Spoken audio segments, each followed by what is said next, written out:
Xin chào mọi người. How's everybody doing today? Good? Okay. So yeah, Master is returning this afternoon from Korea. But this morning, unfortunately, he's not here to give the talk. Chiều nay thầy Vĩnh Hóa và tăng đoàn Lư Xuân Thự sẽ quay trở về từ Đại Hàn. But tomorrow we'll have our regular programs. Actually will be a very full day. So I think probably most of you saw the announcements about the Guanyin's birthday celebration tomorrow morning at 8.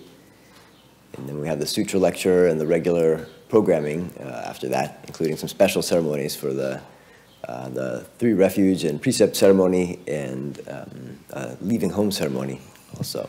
That's tomorrow. Ngày mai là lễ vía Quán Thế Âm Bồ Tát Đản Sanh. Thì buổi sáng 8 giờ bắt đầu có lễ, rồi sau đó thầy Vĩnh Hóa sẽ nói pháp từ 9 giờ rưỡi cho tới 10 giờ 10. Rồi cúng ngọ dùng trưa, sau đó 12 giờ rưỡi cho tới 2 giờ rưỡi sẽ là giảng kinh, lục tổ đàn kinh. Rồi 3 giờ rưỡi cho tới 4 giờ rưỡi sẽ là lễ tam quy y và thọ ngũ giới. Từ 4 giờ rưỡi cho tới 5 giờ rưỡi sẽ là lễ của một người xuất gia. So today I thought I would speak a little bit more about the teachings of Great Master XuanHua, who is our master's master. Hôm nay thầy Hiền Giới sẽ tiếp tục nói về pháp của Hòa thượng XuanHua. And so I have the same slides just because I wanted to refer to to show some of the pictures, but I was going to talk about some different things, but I just brought them back up so we can kind of, because some of you may not have been here a couple weeks ago when I had this. So this is, can we see it's up there? Oh, it's not on yet, huh? We need to get the slides up there. So Great Master Shinhwa, he brought the Dharma from China to the U.S. in the 1960s and founded the City of 10,000 Buddhas, which is a big temple up north of San Francisco.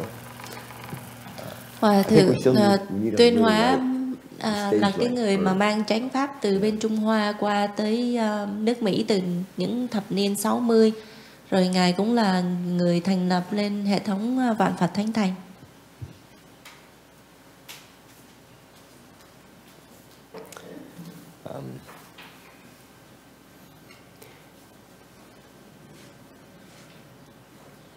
So yeah, you see some more pictures. So you see some pictures here of Great Master XuanHua in his early years when he was first started teaching. Actually, these pictures are from before he came to America. Some of them, when he was teaching in China, in Hong Kong for many years before he came to the U.S. Trên màn hình quý vị có thể thấy là hình của Hòa thượng XuanHua từ lúc Ngài còn trẻ, rồi lúc Ngài tu trước khi qua tới nước Mỹ. And in some of these pictures, you see the early days of when he was teaching in the U.S. And they have one temple, I believe, where they started out, and they just packed. They had a lot of people just staying in there and sleeping on cardboard boxes and making makeshift homes within kind of that space, and just teaching and doing a lot of dharma. Còn đây là hình khi mà giai đoạn đầu tiên lúc mà Ngài mới tới nước Mỹ, rồi cùng với một số các vị đệ tử đầu tiên ở một cái ngôi chùa ở San Francisco. So I'm not going to review the history of it here, but just wanted to leave some of these pictures here. But there was one story that I thought I would mention, which I didn't get to last time, that related to Great Master XuanHua's hunger fast that he did here in America. When he did a 35-day hunger fast around the time of the Cuban Missile Crisis, when that was happening.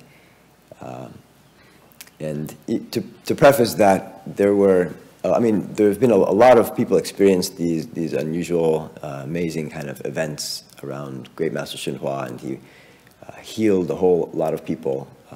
And by the end of his life, he was very sick because he took on all of that karma from the people that he that he helped. But when at one point there's a story of one disciple asked him to go up to like Seattle, I think, or to lead a retreat, and he said, "No, you guys all have to come. It's for a group of students. You students all have to come down here, because if I leave San Francisco right now, there's going to be a big earthquake." So he was pretty clear about that. He was able to help protect that area. And then, so this hunger fast though was for the purpose of promoting world peace in that time of intense conflict of the Cuban Missile Crisis, when it was, a lot of people believe, the closest that we got to getting into a nuclear war. Trong cái giai đoạn mà có xảy ra cái cuộc khủng hoảng về tên lửa với Cuba thì mọi người rất là lo lắng, tại vì sợ chiến tranh sẽ xảy ra. Thì lúc đó Hòa thượng Tuyên Hóa đã tuyệt thực 35 ngày sau khi Ngài did he finish 30-day fasting, or it just middle of it and then the crisis got resolved? The crisis, he stopped fasting after the crisis was resolved.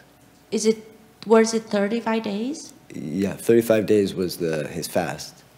The Cuban Missile Crisis, I think the most critical days was like 13 days. I was looking online for the Cuban Missile Crisis, but probably the whole situation was going for. So he finished 35 days of fasting. He did, but yeah, by the time he ended the 35-day fast, when he started eating again, the crisis was past. The critical time was past. Thì khi mà xảy ra cái cuộc khủng hoảng như vậy, có nguy cơ chiến tranh thứ ba xảy ra, Ngài đã phát nguyện và Ngài tuyệt thực 35 ngày. Thì trong suốt cái giai đoạn đó, khi mà Ngài ngưng cái cuộc tuyệt thực đó, thì cái cuộc khủng hoảng đó cũng được giải quyết và mang lại cái nền hòa bình. And there's actually another part to that story of the fasting. Yeah, I can't hear you. Cái lúc mà bên Cuba mà có bị cuộc khủng hoảng đó, mấy bác có biết nhiều gì không?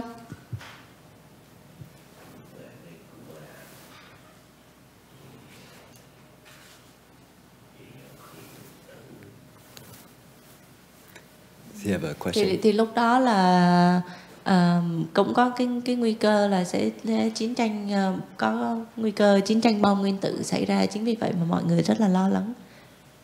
There was a potential nuclear weapon and nuclear war happen, so that's why he want to fast and to stop it. Mm-hmm. And there was another part to this story that I was going to tell that I read about. It seems sort of unrelated, but it concerns the Hopi Indians, the Native American tribe of Native American Indians. That somehow there was some connection where, I don't know through who, but they arranged for Great Master XuanHua to visit the Hopi Indians. And so he went out to their reservation, which is in Arizona, I believe. And he was appalled at seeing how horrible their living conditions were. They had these tiny shacks that, in his words, were no better than like a shed for an animal or something. They were just falling apart. But so he spent some time with them and recited the Shurangama mantra for them. And actually, they were really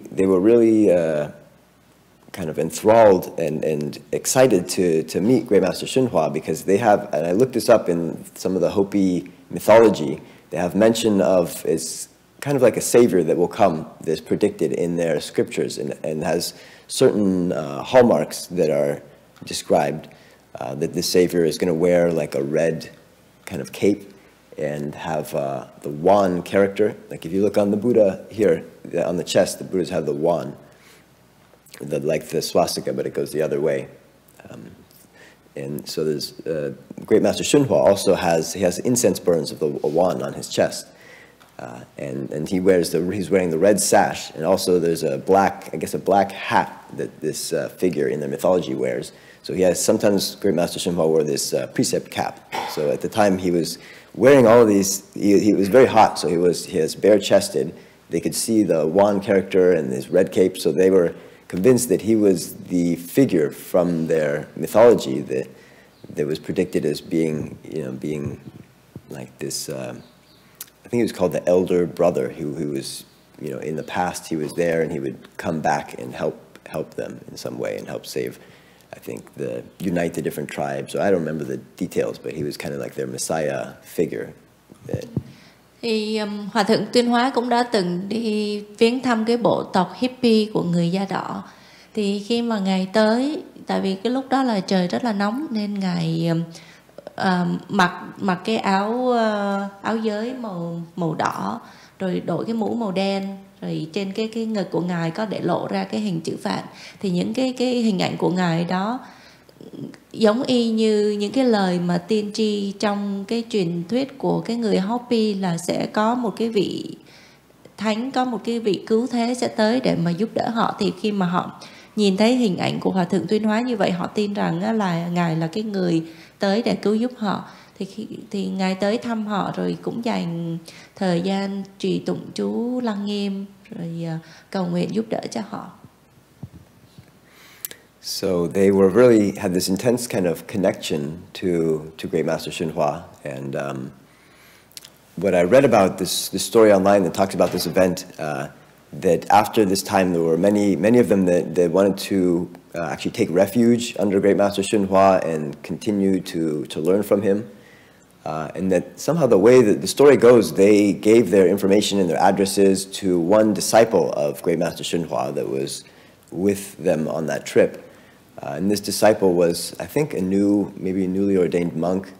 And for some reason, this disciple was obstructing. He was either jealous of wanting to kind of not share Great Master XuanHua with others, or anyhow, he somehow lost or deliberately got rid of this contact information.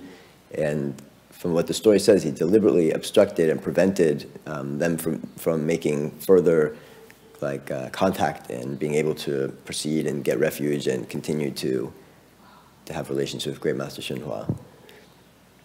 And then it also says in that story that disciple died a few years later from some conditions. So. Khi Ngài tới viếng thăm bộ tộc da đỏ đó, những người họ rất là kính ngưỡng Ngài, và có một số người muốn quy y với Ngài và theo học pháp của Ngài. Họ có cho Ngài cái số thông tin để mà liên lạc, rồi họ đưa cho một cái người đệ tử của Hòa thượng Tuyên Hóa. Nhưng mà vì một cái lý do gì đó, có thể là cái người đệ tử này họ cảm thấy ganh tị, không vui vẻ, không hài lòng hay gì đó, thì cái người đệ tử này họ không có giữ cái số phone liên lạc, mà họ làm mất cái sự liên lạc giữa Hòa thượng Tuyên Hóa, Vạn Phật Phánh Thành và những cái người của cái bộ tộc hippie. Nên cái đó là cái điều rất là đáng tiếc, là họ không có những cái người hippie đó, họ không có cái cơ hội để mà tiếp tục học pháp với Hòa thượng Tuyên Hóa. Thì thầy Hình Giới có đọc trên có đọc cái câu chuyện này, thì có nói là hình như là một vài năm sau đó, cái người đệ tử của Hòa thượng Tuyên Hóa vì gặp những cái cản trở ngại đó mà cái người này là đã mất 3-4 năm sau đó. So the story always struck a chord with me because I've spent some time on more on the Navajo reservation, which is right next to the Hopi reservation, and have traveled through that area when I was growing up quite a few times, and so the story was interesting to me.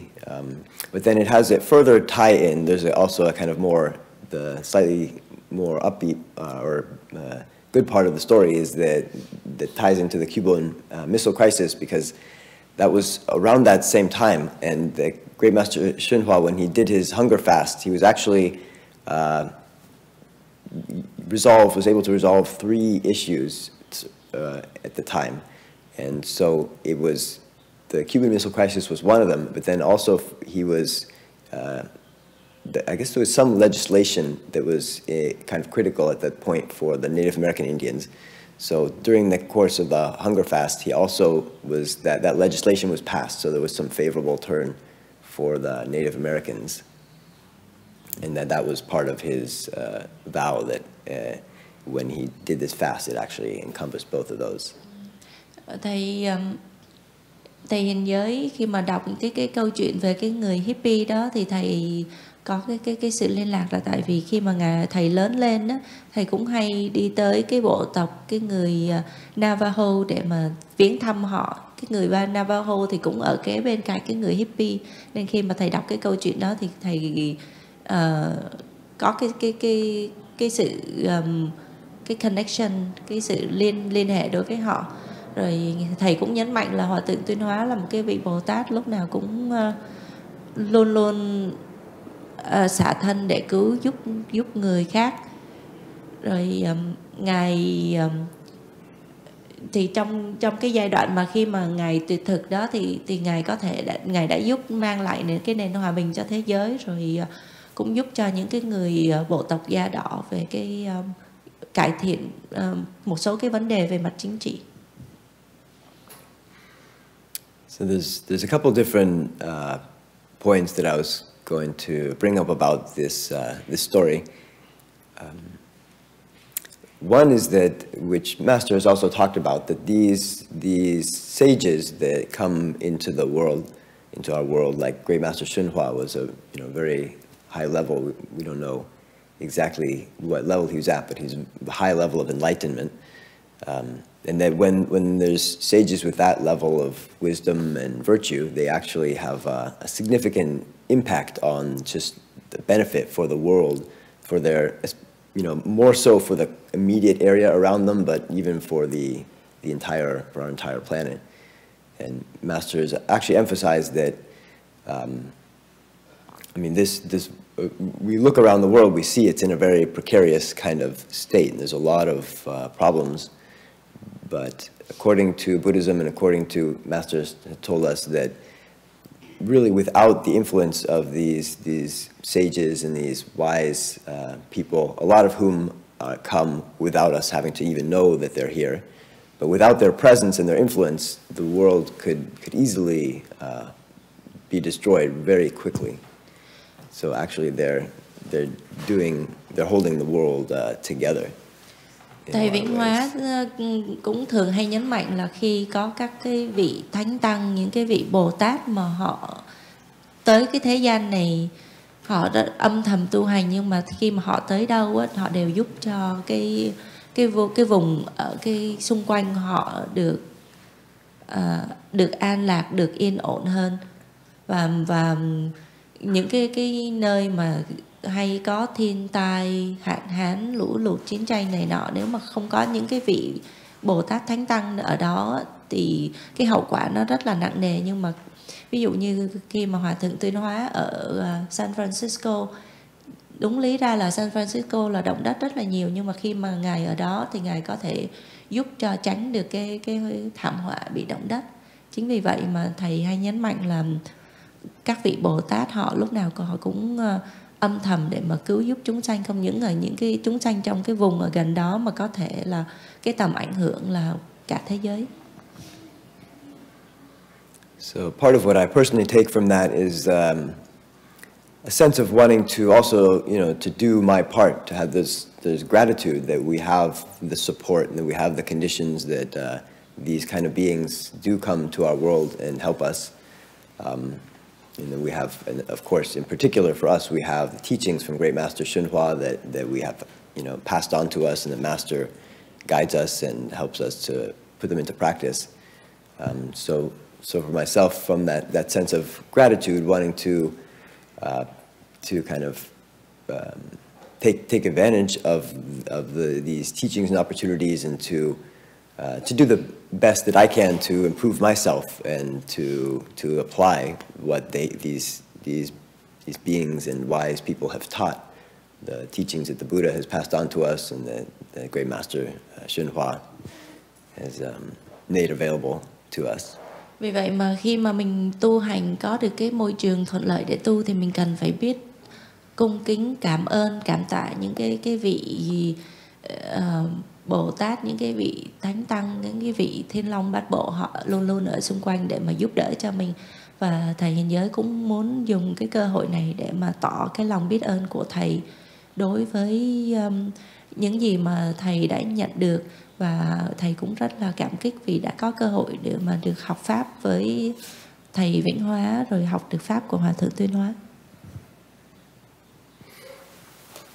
And at any point, if anybody has questions, feel free to raise your hand. Let me know. Yes, Brady. You gonna tell us about the snake story? The snake story. I was gonna. I can, if you since you bring it up, I can mention it again briefly but I did last time. Just talking about this story that happened at the city of 10,000 Buddhas, that a snake came into the Buddha hall when they were in an assembly, and so Great Master XuanHua said, no, don't worry, don't try to scare it out.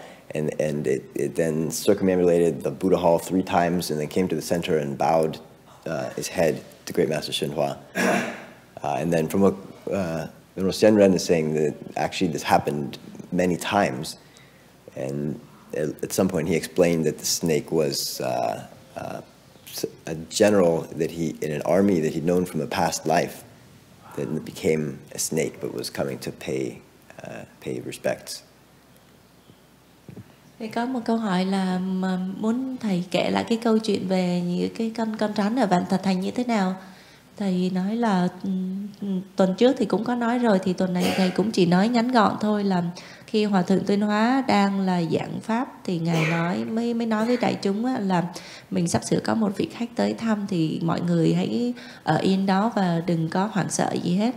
Rồi từ từ thấy có một cái con rắn đi vô trong chánh điện, đi nhiễu xung quanh chánh điện 3 vòng, rồi tới trước Hòa thượng tỏ cái hành động giống như là quỳ lại bái lại ngài 3 lần. Rồi cô Hiền Nhẫn cũng có nghe nói là cái câu chuyện này, cái con rắn này là ngày xưa cái kiếp trước là một cái vị tướng quân ở trong cái chiến tranh. Vị tướng quân này đã giết rất là nhiều người, chính vì vậy mà cái kiếp này phải đọa làm cái con rắn. Và con rắn này đã theo Hòa thượng Tuyên Hóa từ bên Trung Quốc qua tới bên Mỹ để mà tu hành. But I'll continue a little bit with some of the teachings that Great Master Shinhwa passed on to us, and that we're trying to implement with what we do here. And this is the quote that we talked about last time, where Great Master Shinhwa teaches, enduring suffering ends suffering, whereas enjoying your blessings will exhaust your blessings. Thì sau đây thầy Hiền Giới muốn nói thêm về cái cái lời dạy của Hòa thượng Tuyên Hóa là thọ khổ thì hết khổ, mà hưởng phước thì hết phước. So I was going to continue a little bit with this, and then also add another teaching that I've heard Great Master XuanHua say, I think, quite a few times. But really the core of our practice and the core of, say, Chan practice is to stop all evil and to cultivate all good. Thì trong cái lúc mà mình tu thiền cũng vậy, cái mục đích của mình tu thiền là làm những cái việc tốt và tránh làm những cái việc xấu. So I'll tie in a little bit just on those 2 aspects, but with the stopping of evil, the source of all the evil that we create and that humankind can create comes from our thoughts and from our thinking. So what we're doing in Chan with learning to stop our thinking, that's, I think, really the core of stopping evil. When we're right there, when we're just sitting and learning to quiet our thoughts, that already is the process of learning to stop evil. Cái gốc của những cái hành động bất thiện sai trái đó là bắt nguồn từ những cái tư tưởng khởi lên ở trong đầu. Chính vì vậy mà khi mà mình ngồi tu thiền, nó sẽ giúp cho giảm bớt những cái vọng tưởng, những cái tư tưởng xấu. And on the side of the doing the goodness, there's different angles there, and to a large extent in Buddhism, teaching is that we have this nature of goodness, the Buddha nature, is already within us. We just have to, uncover it when we're able to stop the evil, stop the false thinking mind. Naturally, the goodness can emerge. Cái Phật tánh, cái bản tánh lương thiện của con người thì ai cũng có, nhưng mà nhiều khi hay bị che đậy.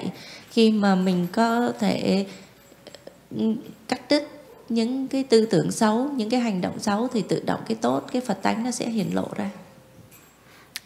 The other angle that I also want to bring in with the cultivation of goodness is kind of at the initial stages for us, where we're not able to reveal our true Buddha nature yet. We're not, largely unable to really understand it or access it. But the kind of goodness we need to start. Goodness is also part of our starting point in that it's like by practicing things like giving and doing good for others, we were able to plant these blessings, and we need to be able to learn how to plant more and more blessings so that we actually are able to make progress with our cultivation. Thì làm cái việc thiện có thể bắt đầu bằng cái hành động là bố thí. Khi mà mình bố thí như vậy thì sẽ tạo ra rất là nhiều cái phước báu. Có phước báu rồi thì sẽ giúp cho cái việc tu hành sẽ được tiến bộ tinh tấn thêm. So the notion of blessings, which I talked about a couple weeks ago when we talked about this quote, but blessings are like these. It's like if you have your karmic bank account. When you have blessings, you do good things. You kind of deposit into your karmic bank account. So you have this good karma that's in your bank account, which then can manifest as good things in your life. So in order to make progress in our meditation, in order to improve, we need to be able to withdraw from that karmic bank account. We need to have the funds in there so we can be successful in our meditation. So that's why one of the starting points before we can meditate is we work and we practice different kinds of giving, whether it's giving, making offerings to the temple, or the working is one of the primary ones for us because there's so much work to be done, and so we give of our time and contribute to supporting the temple. But it doesn't even have to be the temple. Any form of giving, whether if you find there's some social programs that you want to support, or just different ways of giving, or giving time to help others around you. Those are all of those types of activities will generate blessings and will help with this process. Phước báu thì cái cũng giống y như là có tiền ở trong tài khoản nhà băng vậy đó. Nếu mà có phước báu thì cái cuộc sống của quý vị sẽ được lo lắng đầy đủ. Ví dụ như khi mà có phước rồi là quý vị sẽ có cái cuộc sống nó tốt hơn, có nhà cửa, có tiền bạc, có công ăn việc làm. Khi mà cần cái gì thì cái phước báu nó sẽ dùng cái phước ở trong cái tài khoản để mà trang trải lo lắng. Thì khi mà cần có phước báu như vậy thì quý vị phải tạo ra phước báu. Thì cái hình thức tạo ra phước báu là làm việc thiện, giúp đỡ những cái người khác, bố thí. Mà việc thiện ví dụ như là tới chùa làm công quả thì cũng là một cái hình thức tạo ra phước báu. Mà nhiều khi không cần phải là Phật tử tới chùa đâu, quý vị có thể đi ra ngoài làm những cái việc tốt, giúp đỡ người khác. Cái đó cũng là một cái hình thức để mà tạo ra cái phước báu. Khi có phước báu rồi đó thì có bất cứ cái vấn đề gì trong cuộc sống thì cái phước báu sẽ lấy ra để mà giải quyết cái vấn đề đó cho quý vị. And it's very rare to encounter the proper dharma, the proper teachings. Even if you say within Buddhism, there's so many kinds of Buddhism out there. And I personally have before I came here, went to a lot of different places and found many different practices are lacking in the kind of depth and detail of instruction and that we're fortunate to have in these teachings that have been passed on to us from Great Master XuanHua. Ở cái cõi Ta Bà này rất là khó để mà gặp được chánh pháp. Ngay cả khi mà đã đạo Phật thì cũng có rất là nhiều cái chi nhánh mà không có, nếu như mà không có đủ phước thì không có gặp được cái chánh pháp để mà tu hành. Chính vì vậy mà khi mà quý vị có được cái pháp của Hòa Thượng Tuyên Hóa ở đây để mà biết tu thì cần phải nỗ lực tinh tấn. So the blessings is an important part of that, because without sufficient blessings, we won't be able to encounter the proper Dharma. Or say there's people, if they have insufficient blessings, they might encounter, but they won't have any connection. They won't, it won't appeal to them. They won't be able to benefit from it. Chính vì vậy mà quý vị cần phải có phước báu thì mới gặp được chánh pháp. Mà khi mà gặp được chánh pháp rồi đó, muốn tu hành cũng cần phải có phước mới tu được. Chứ nếu mà không có đủ phước thì chỉ có nghe tên tới chánh pháp thôi, chứ còn không có cái cơ hội để mà tu. Or we see this a lot, that there's these obstructions that arise. So the proper Dharma has the capacity, the potential to really help us improve. But then there's those negative forces that want to stop us, don't want us to improve, that are here to harm us. So they will manifest as different kind of obstructions that prevent us from putting into practice these teachings. Hoặc là cũng có trường hợp quý vị đã gặp được chánh pháp rồi, biết đó là cái con đường tốt để mà đi, nhưng mà cái nghiệp báo nó cản trở không cho quý vị tu hành.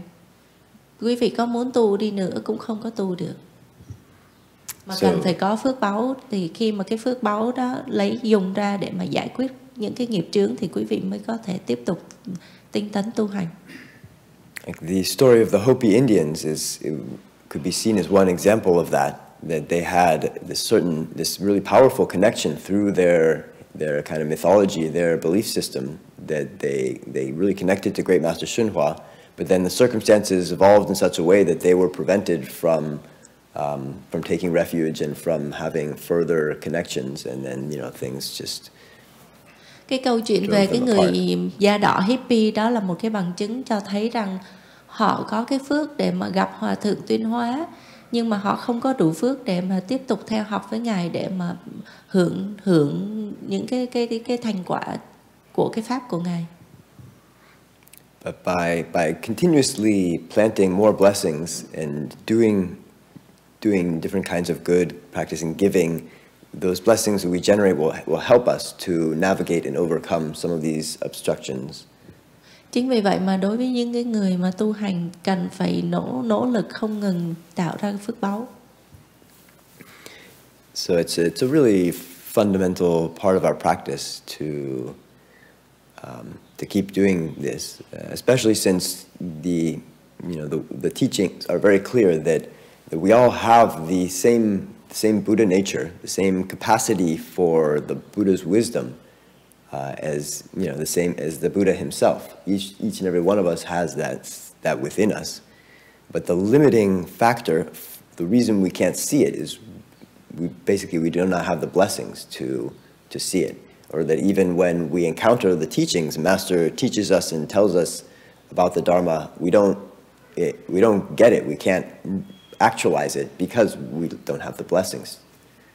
So that's why we constantly have to be doing more, everything we can to try to generate those blessings. It's really the limiting factor in our making progress towards enlightenment and ultimately Buddhahood. Đối với những người tu hành cần phải thấy được cái tầm quan trọng của phước báu và không ngừng tạo ra phước báu. Ví dụ như gặp được cái vị thiền tri thức, họ chỉ dạy cho quý vị cách tu hành, mà nếu mà quý vị không có cái phước, quý vị sẽ không hiểu được cái lời dạy đó, và quý vị cũng không có biết cách tu như thế nào cho theo đúng cái pháp. Nên từ trong cái con đường tu hành cho tới lúc thành quả vị Phật cần phải nỗ lực không ngừng. And especially in Mahayana, one of the primary methods by which we're able to make progress is if we can find a good knowing advisor, a wise teacher that can guide us.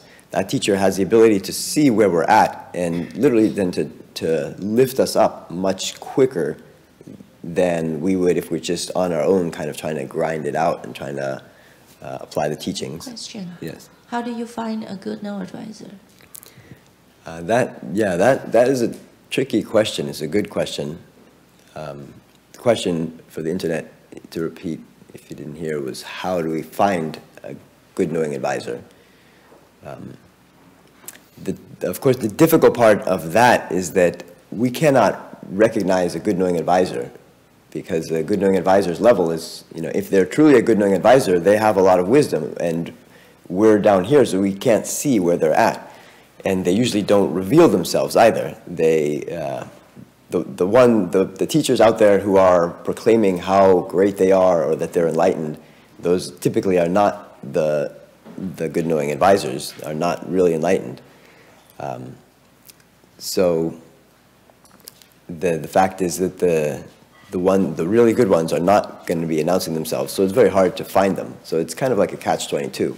And then on top of it, you don't have the ability to recognize them. Yet, at the same time, it's a key Mahayana teaching that we should seek good knowing advisors. We should try to find a good knowing advisor. Thầy Hiền Giới nhấn mạnh là khi mà mình tu hành á, cần phải có cái tâm cầu đạo, phải có cái tâm mà cầu thiện tri thức. Thì khi mà cái người thiện tri thức họ mới thấy được cái trình độ của mình, mới thấy được cái khả năng của mình và cho mình cái lời dạy nó phù hợp. Cái câu hỏi là làm sao để mà tìm thiện tri thức. Cái khó là các vị thiện tri thức trình độ của họ rất là cao, mình là cái người dưới thấp thì không thể nào mà nhìn lên trên cao được, mà những cái vị mà tu hành chân chính họ đa số là không có hiển lộ cái danh tánh. Nên khi mà quý vị thấy ở trên internet, trên TV quảng cáo cái vị thầy đó là đã đắc giác ngộ rồi, những cái người nổi tiếng hoặc là có rất là nhiều đệ tử theo, chưa chắc là họ là những cái người mà là thiện tri thức. Nhưng mà cái lời dạy á, là lúc nào trong cái tâm mình cũng phải có cái tâm cầu pháp, cầu thiện tri thức. And I myself spent, before I came here and found Master, I spent many years, over 10 years, really searching for the right teacher. Bản thân thầy Hiền Giới là trước khi biết tới chùa ở đây á, là thầy đã dành ra 10 năm trời để mà đi tìm các vị thầy thiện tri thức.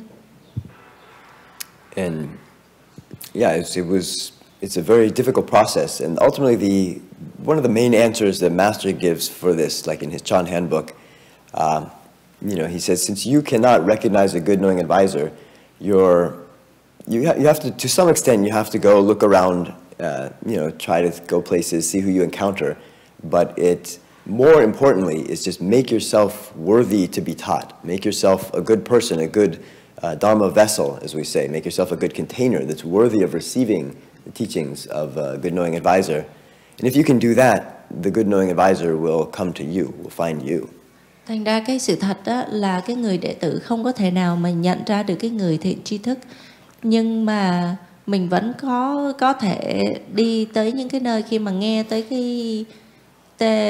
biết được ở nơi đâu có thiện tri thức thì cần phải nỗ lực tới để mà cầu pháp.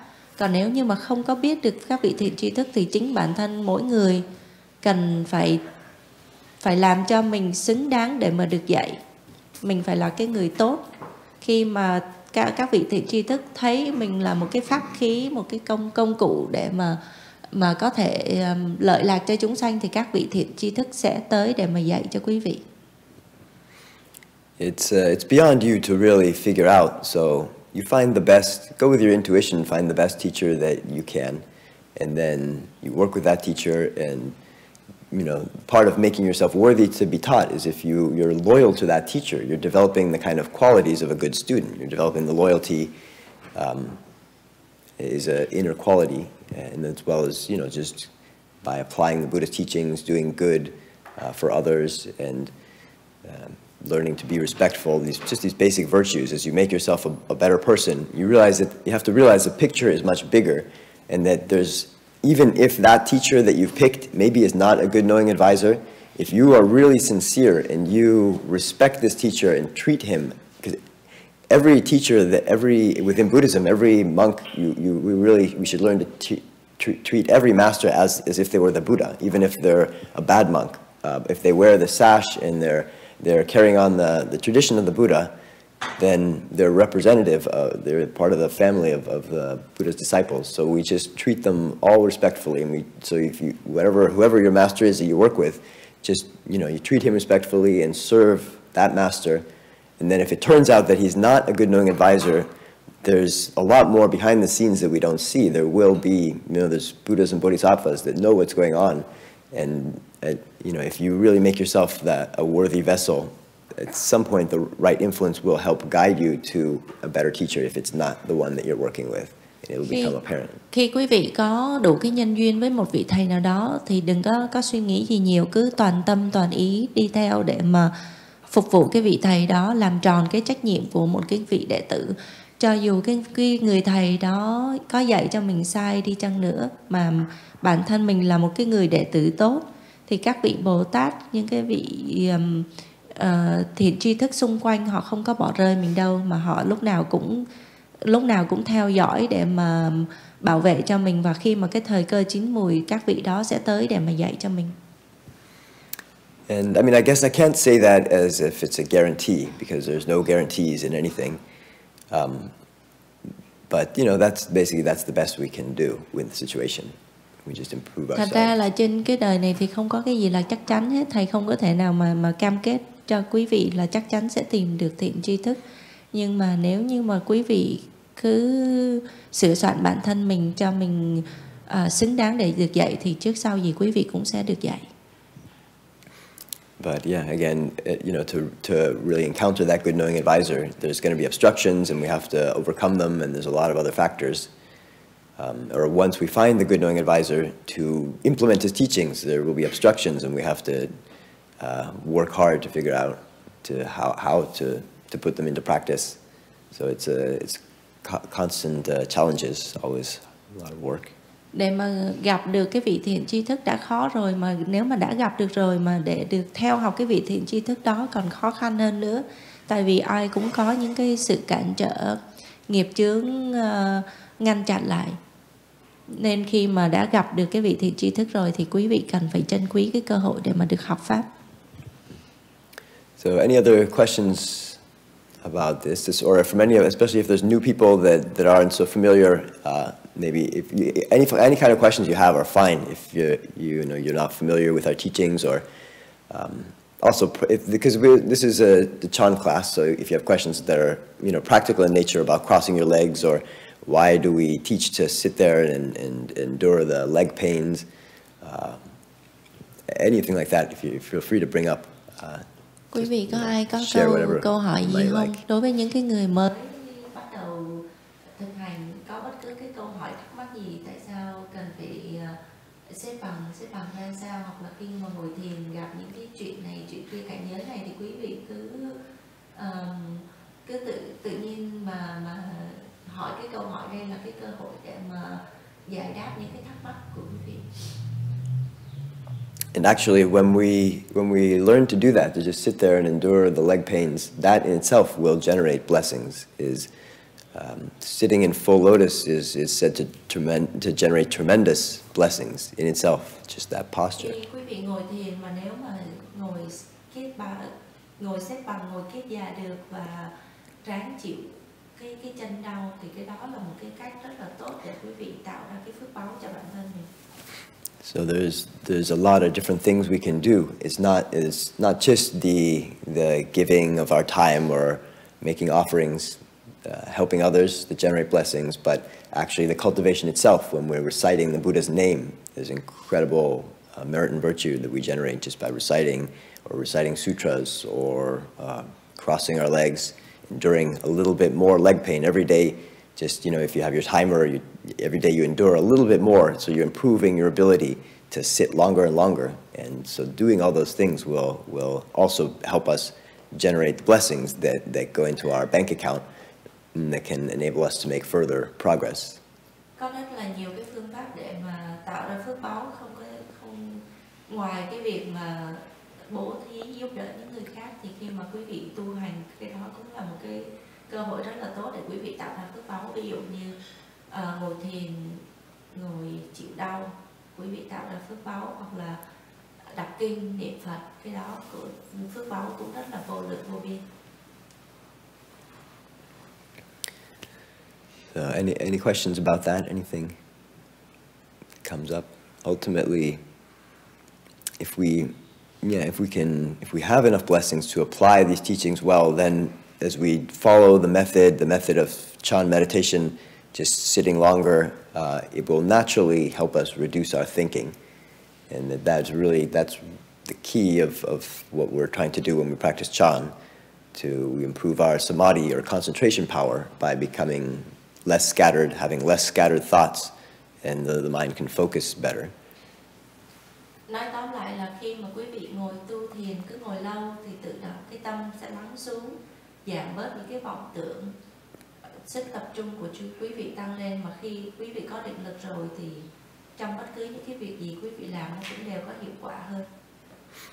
So I guess the closing point I'll make is what I just alluded to at the beginning, that our thoughts they're rising out of our greed, anger, and ignorance.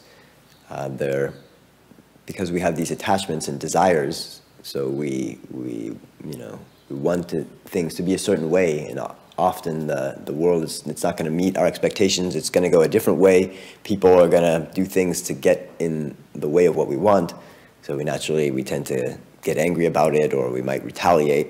So all of our thinking, when we were scheming about how to get what we want, or the majority of our thinking is not beneficial. It's these seeds of these evil that manifest us, that ultimately cause us to do harmful things to others and in the world.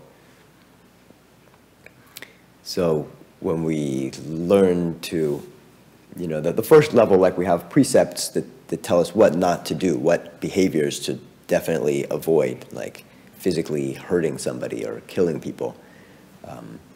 But then the precepts apply also to things we say, and even to our thoughts. And that the root of our negative actions starts from those negative and harmful thoughts.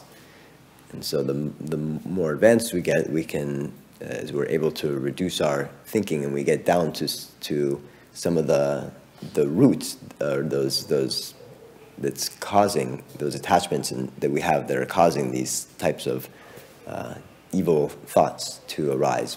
Eventually, when we have the right kind of guidance and the right kind of cultivation, we will be able to learn how to cut that off, so that we're not producing those types of thoughts, or which could lead to different kinds of actions that are unskillful and evil.